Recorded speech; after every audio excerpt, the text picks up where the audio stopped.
Olá pessoal, bem-vindos a mais um Plantão TSA.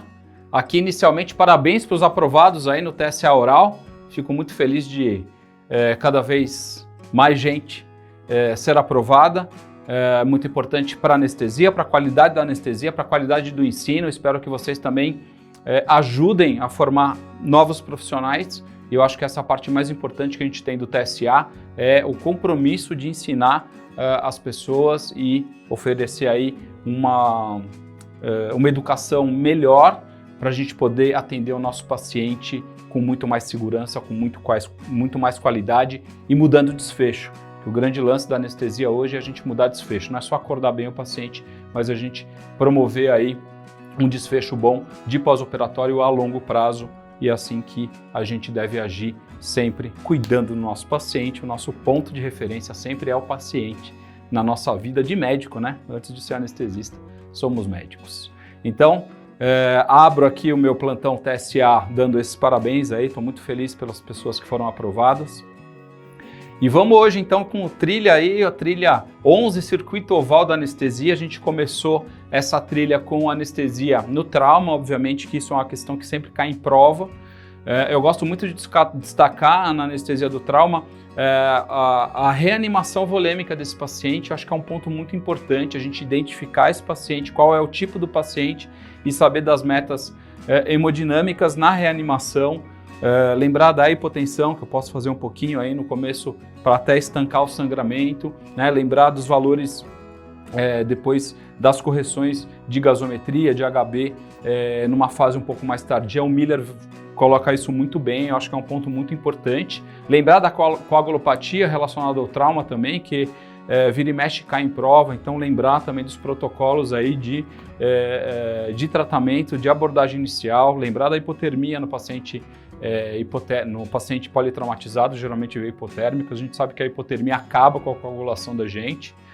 Lembrar também do uso dos antifibrinolíticos, aí, uma droga que está super em evidência nos sangramentos, né? Não só no trauma, mas também nas hemorragias obstétricas, né? Em alguns cenários importantes em relação aos antifibrinolíticos, vale também a lembrança. E lembrar também, junto dessa matéria, né, de anestesia no trauma, lembrar que esses pacientes muitas vezes fazem uso de substâncias psicotrópicas ou cocaína ou excitantes ou o próprio álcool. Então lembrar de todos os efeitos das drogas, né? O álcool, quando o cara chega alcoolizado, a chance maior de regurgitação, né, as alterações importantes na farmacocinética desse paciente aí alcoolizado e também do paciente que está utilizando a cocaína ou êxtase ou as anfetaminas, nessas drogas aí que fazem uma grande liberação simpática. Então um controle importante aí da hipertensão nesses pacientes. Lembrar que essas drogas aí a gente tem que atuar como se fosse um feocromocitoma. Cuidado com o beta-bloqueio, que a gente pode piorar o lado alfa, né? É um ponto importante aí em relação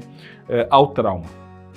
Outro ponto que a gente teve aí nessa trilha foi anestesia em oftalmo, uma anestesia muito importante. Aí eu acho que a anestesia em oftalmo a gente é muito abordado em relação à técnica de bloqueio, do bloqueio periconal, né, do bloqueio extraconal e do intrabulbar, né, os tipos de bloqueio que a gente fala, né, hoje a gente fala do extraconal e do intraconal.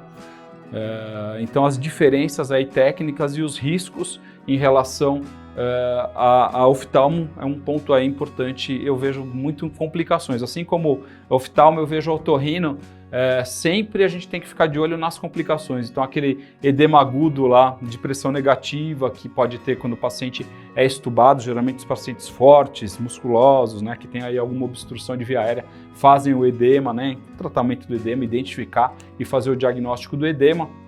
Também tivemos aí junto nessa trilha, já que eu estou aí meio pela otorrino, lembrar da bucomaxilo, e aí obviamente o LEFOR é super importante, a gente entender as classificações do LEFOR e saber a conduta anestésica em cada um, né? É um ponto importante, principalmente aí quando a gente vai falar de via aérea. Talvez lá no via aérea difícil entre uma fratura de LEFOR também. Então a gente tem que ter essa noção do que é o LEFOR 1, 2 ou 3, e isso são pontos importantes para você desmembrar ali na prova, clinicamente, os desafios que vão pintar. Também anestesia em cirurgia plástica, outro ponto importante, então lembrar das técnicas tumescentes, do posicionamento em cadeira de praia, são pontos que também podem cair, abordando sempre complicações ou condutas para evitar complicações nesses pacientes, né? A técnica anestésica, mais ou menos um arroz com feijão aí, não tem muito segredo. Lembrar da hipotensão e cirurgia plástica, quando que a gente utiliza também e essas possibilidades. E o último tema que tem dentro dessa trilha oval é em relação a endócrino, né? Então, endócrino é uma matéria super importante porque dentro da endócrino a gente estuda o diabetes e diabetes é sempre tema de prova. Então, as condutas com as drogas diabéticas de suspensão de pré-operatório, quanto que é o tempo, né?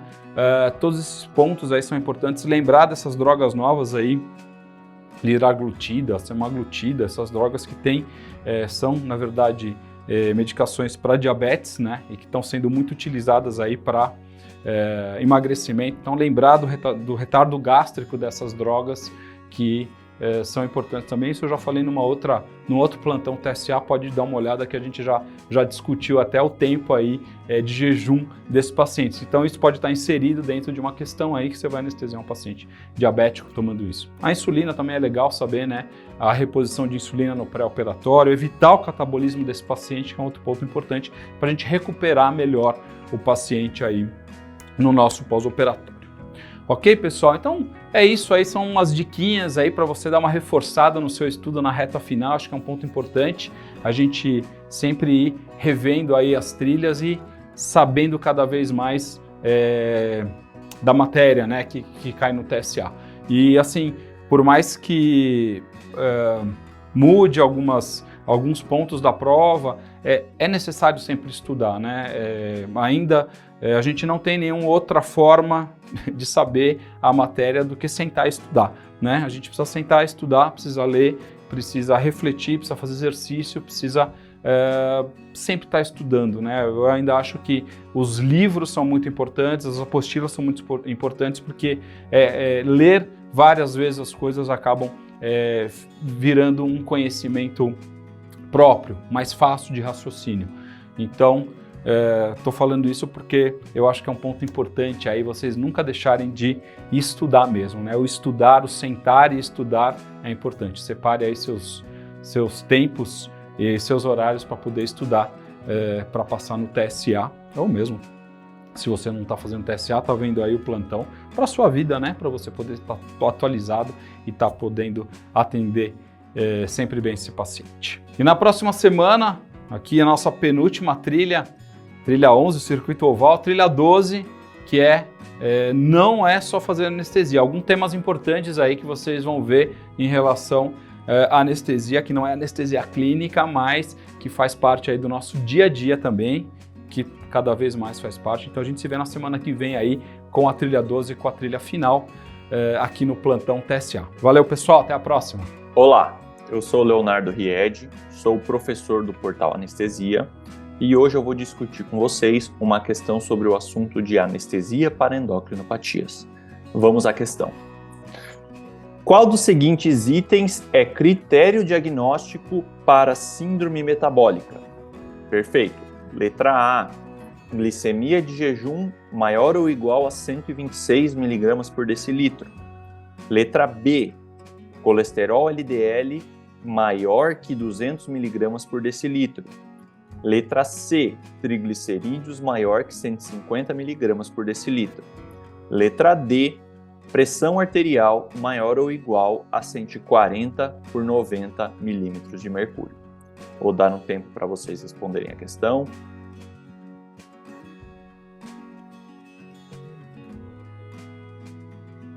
Vamos ao gabarito.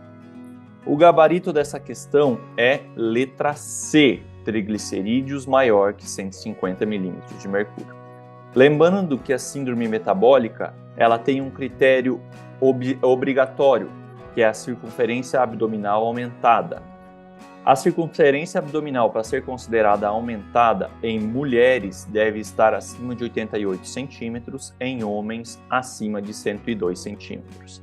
Além desse critério obrigatório, o paciente deve preencher mais outros dois critérios.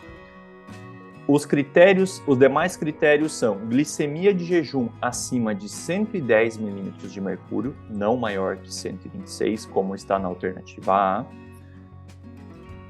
Triglicerídeos maior que 150 miligramas por decilitro, como está na alternativa C. Pressão arterial maior ou igual a 130 por 85 milímetros de mercúrio. Colesterol HDL menor que 40 em homens e menor que 50 em mulheres.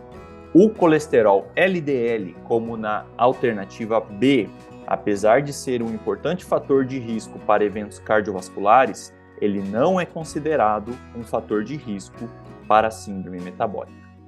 Portanto, a nossa resposta correta é a letra C. Eu agradeço mais uma vez a atenção de vocês. Muito obrigado.